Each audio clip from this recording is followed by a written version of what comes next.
একটা সময় ছিল, কত বন্ধু বান্ধব ছিল আমার, তারা তাদের কাজে আমাকে ডাকতো। কত প্রিয় মানুষ, কত ভালোবাসার মানুষ ছিল, যারা ভালোবাসার কথা বলে আমাকে চমৎকারভাবে ব্যবহার করে ফেলতো। যাদেরকেই আমি আপন ভেবে মনের কষ্ট শেয়ার করেছি, তারাই আমার দুর্বলতার সুযোগ নিয়েছে। সব মিলিয়ে আমি ভেবে দেখেছি, কাছের মানুষ, আপন মানুষ, প্রিয় মানুষ কোনো কাজে না আসলে তারা কাছেও ভিড়তে দেয় না। একেবারে মন্দ হয় না একাকিত্ব সেই সব মানুষ থেকে, যারা শুধুমাত্র স্বার্থের জন্য কাছে বেরে। এই কাছে বেরা মানুষগুলো আপনার জীবনের ক্ষতি ছাড়া কখনো উপকারটা চাইবেই না।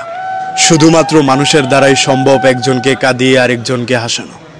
দিনের ব্যস্ততা কিংবা রাতের গভীরে আমি যাদের সহযোগিতায় ছুটে গিয়েছিলাম, তাদের রক্তচক্ষু আমাকে মাঝে মধ্যেই অবাক করেছে। আপনি ভাবেন, একটা মানুষ কংক্রিটের মতো শক্ত মনের। ইতিহাস সাক্ষী, কোনো মানুষই শক্ত মনের হয়ে জন্মায় না। এই পরিস্থিতি, আমাদের আচরণ কিংবা মানুষের রক্তচক্ষু একটা মানুষকে পরিবর্তন করে দেয়। ধরেন, যে মানুষটা আপনাকে 10 দিন উপকার করতে আপনার পাশে ছুটে আসলো নির্দ্বিধায়, তারপরও সেই মানুষটার নামেই আপনি একটা বদনাম করে বসলেন। কিংবা আপনার খুব কাছের বন্ধুটাকেও একটা স্বার্থের জন্য চোখ লাল করে প্রতিবাদ করার ডিসিশন নিলেন। সেইখান থেকেই একটা মানুষ বদলে যায়। খুব সহজে কিংবা না পারতেই একজন মানুষ কখনোই বদলায় না। এই যে আমাদের সৃজনশীল চলাফেরা, অনেকের সাথে ওঠা বসা, এখান থেকে আমরা একটা জিনিস খুব ভালো করেই শিখতে পারি, মানুষ খুব প্রয়োজন